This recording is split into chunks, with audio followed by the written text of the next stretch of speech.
کفر ٹوٹا خدا خدا کر کے بالآخر 6 ماہ کا طویل انتظار تمام ہوا اور غیر ملکی کارکنان کی سعودی عرب واپسی شروع ہو گئی۔ ایویشن حکام کے مطابق گزشتہ روز پاکستان سے PIA کی 2 خصوصی پروازیں سعودی عرب پہنچ گئی۔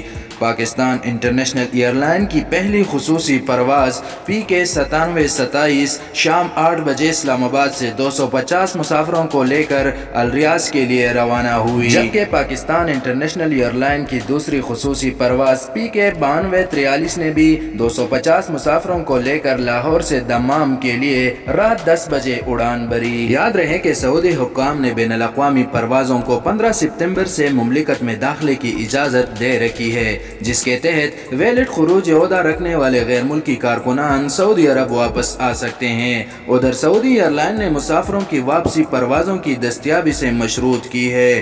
سعودی گاکا کے مطابق مملکت آنے والے تمام مسافروں کو حفاظتی اقدامات پر سختی سے عمل کرنا ہوگا، جس میں کرونا وائرس کا نیگیٹو PCR ٹیسٹ بھی شامل ہے۔ مملکت پہنچنے پر مسافروں کو امیگریشن حکام کی جانب سے دیے جانے والے حلف نامے پر دستخط کرنے ہوں گے۔ مسافروں کو تطمئن اور توکلنا اپلیکیشن اپنے موبائل فون میں ڈاؤن لوڈ کرنا بھی ضروری ہے۔ نیگیٹو PCR کے حامل مسافروں کو 3 دن تک قرنطینہ میں رہنا ہوگا۔ یہ تھی اب تک کی اپڈیٹ۔ سعودی عرب سے مصدقہ خبر اور درست معلومات جاننے کے لیے اس چینل کو سبسکرائب کر کے بیل آئیکن کو دبائیں۔ اللہ حافظ و ناصر۔